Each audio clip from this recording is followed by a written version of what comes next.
উম্মুল মুমিনিন হজরত খাদিজা রাদিয়াল্লাহু আনহা ৫৫৫ খ্রিস্টাব্দে মরুময় আরব দেশের মক্কা নগরে সুবিখ্যাত কুরাইশ বংশে জন্মগ্রহণ করেন। তার পিতার নাম ছিল খুয়াইলিদ ও মাতার নাম ফাতেমা। মাতা ফাতেমাও ছিলেন সম্ভ্রান্ত কুরাইশ বংশীয় রমণী। আরব দেশে তখন প্রধান দুটি গোত্র বিখ্যাত ছিল। তার মধ্যে একটির নাম আদনান ও অপরটির নাম কাহতান। আদনান ছিল একজন প্রসিদ্ধ ব্যক্তির নাম। তারই নাম অনুসারে তার বংশবলীকে বলা হতো আদনান বংশ। এই আদনান বংশের দশম পুরুষের নাম ছিল ফিহির ইবনে মালিক। তিনি সর্বসাধারণের নিকট কুরাইশ নামে পরিচিত, যদিও কুরাইশ বংশ বহু গোত্রে বিভক্ত ছিল। তথাপি বাইরে তারা একমাত্র কুরাইশ নামেই পরিচিত ছিলেন। কুরাইশ বংশের ষষ্ঠ পুরুষের নাম ছিল কুসাই ইবনে কালিব। তিনি কুরাইশ বংশীয়দের মধ্যে সর্বাপেক্ষা প্রসিদ্ধ ব্যক্তি ছিলেন। কুসাই ইবনে কালিবের ৩ পুত্র ছিল, যথা আব্দুল মান্নাফ, আব্দুদ্দার ও আবুল উজ্জা। হজরত রাসূল আকরাম সাল্লাল্লাহু আলাইহি ওয়াসাল্লামের পূর্বপুরুষ এবং হজরত খাদিজা রাদিয়াল্লাহু আনহা এর পূর্বপুরুষ কুসাই ইবনে কালিব পর্যন্ত একই ছিল। কুসাই ইবনে কালিবের এক পুত্র আব্দুল মান্নাফ হজরত রাসূল আকরাম সাল্লাল্লাহু আলাইহি ওয়াসাল্লামের পূর্বপুরুষ এবং অপর পুত্র আবুল উজ্জা হজরত খাদিজা রাদিয়াল্লাহু আনহা এর পূর্বপুরুষ। কুসাই ইবনে কালিবের পুত্র উজ্জা, উজ্জার পুত্র আসাদ, আসাদের পুত্র খুয়াইলিদ এবং খুয়াইলিদের কন্যা খাদিজা। অপরপক্ষে কুসাই ইবনে কালিবের পুত্র আব্দুল মান্নাফ, মান্নাফের পুত্র হাশেম, হাশেমের পুত্র আব্দুল মুত্তালিব, আব্দুল মুত্তালিবের পুত্র আবদুল্লাহ, আবদুল্লাহ এর পুত্র হজরত মুহাম্মদ মুস্তফা সাল্লাল্লাহু আলাইহি ওয়াসাল্লাম। হজরত খাদিজা রাদিয়াল্লাহু আনহা এর মাতার নাম ফাতেমা। ফাতেমার পিতার নাম জায়েদ। তিনি হজরত রাসূল আকরামের ঊর্ধ্বতন দশম পুরুষ গালিবের বংশধর। কাজেই পিতা ও মাতা উভয় দিক দিয়েই খাদিজা রাদিয়াল্লাহু আনহা ছিলেন কুরাইশ বংশীয়া। আর তৎকালে কুরাইশ বংশীয় গণই ছিলেন আরবের সর্বাপেক্ষা সম্ভ্রান্ত।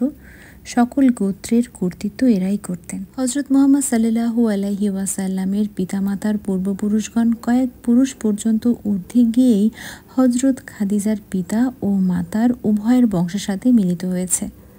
সুতরাং হজরত খাদিজা রাদিয়াল্লাহু আনহা যে বংশ মর্যাদায় সর্বদিক দিয়েই শ্রেষ্ঠ ছিলেন এ কথা বলাই বাহুল্য। কুরাইশ বংশ ছাড়াও আরব দেশে তৎকালে আরও অনেক বংশ ছিল, কিন্তু শিক্ষা দীক্ষায়, ধন সম্পদে ও মান সম্মানে কুরাইশদের সামনে অন্য কোনো বংশেরই মাথা তুলে দাঁড়াবার ক্ষমতা ছিল না। হিজাজ ছিল সারা আরবের সভ্যতা ও সংস্কৃতির কেন্দ্রস্থল। পবিত্র খানায়ে কাবা হিজাজে অবস্থিত ছিল বলে শুধু আরবেই নয়, বরং আরও অন্যান্য দেশের লোকের নিকট হিজাজ পুত পবিত্র পুণ্যভূমি বলে বিবেচিত ছিল। কুরাইশ বংশের লোকগণই বংশ পরম্পরায় চিরদিন খানায়ে কাবার তত্ত্বাবধান করে আসছিল। ফলে আরবের সবাই কুরাইশদের বিশেষ সম্মান প্রদর্শন করত। কুরাইশদের মধ্যেও আবার অনেকগুলো গোত্র ছিল এবং সকল গোত্রের লোকের মর্যাদা সমান ছিল না। কুরাইশদের মধ্যে হাশেমি বংশই ছিল মান সম্মান ও প্রভাব প্রতিপত্তিতে সকলের নেতৃস্থানীয়। এই হাশেমি বংশেই আমাদের নূর নবী হজরত মুহাম্মদ সাল্লাল্লাহু আলাইহি ওয়াসাল্লাম জন্মগ্রহণ করেছিলেন। হজরত মুহাম্মদ সাল্লাল্লাহু আলাইহি ওয়াসাল্লামের জন্মের 15 বছর পূর্বে এবং ইসলাম প্রচারিত হওয়ার 55 বছর পূর্বে হজরত খাদিজা রাদিয়াল্লাহু আনহা জন্মগ্রহণ করেন। তৎকালে আরব নারীদের শিক্ষার প্রতি বিশেষ দৃষ্টি দেওয়া হতো না। তথাপি হজরত খাদিজার পিতামাতা অত্যন্ত যত্নের সাথে তাদের একমাত্র কন্যা খাদিজাকে শিক্ষা দীক্ষা দিয়ে এমন আদর্শ নারীরূপে গড়ে তুলেছিলেন যে তখনকার অন্ধকার যুগ কেন, বর্তমান সভ্যতার যুগেও সেরূপ আদর্শ শিক্ষা কোনো নারী পায় বলে মনে হয় না। হজরত খাদিজার পিতা খুয়াইলিদ যে কেবল বংশমর্যাদায় শ্রেষ্ঠ ছিলেন তাই নয়, বরং তিনি তদীয় বংশের সর্বাপেক্ষা ধনী, সুশিক্ষিত ও বিশেষ সম্মানিত ব্যক্তি ছিলেন। তিনি সিরিয়া ও ইয়েমেনে ব্যবসা বাণিজ্য করে প্রচুর অর্থ উপার্জন করেছিলেন। খুয়াইলিদ ছিলেন তৎকালীন আরবের সর্বশ্রেষ্ঠ ধনী ব্যক্তিদের অন্যতম। হজরত খাদিজা রাদিয়াল্লাহু আনহা ছিলেন অতুলনীয় সুন্দরী ও গুণবতী।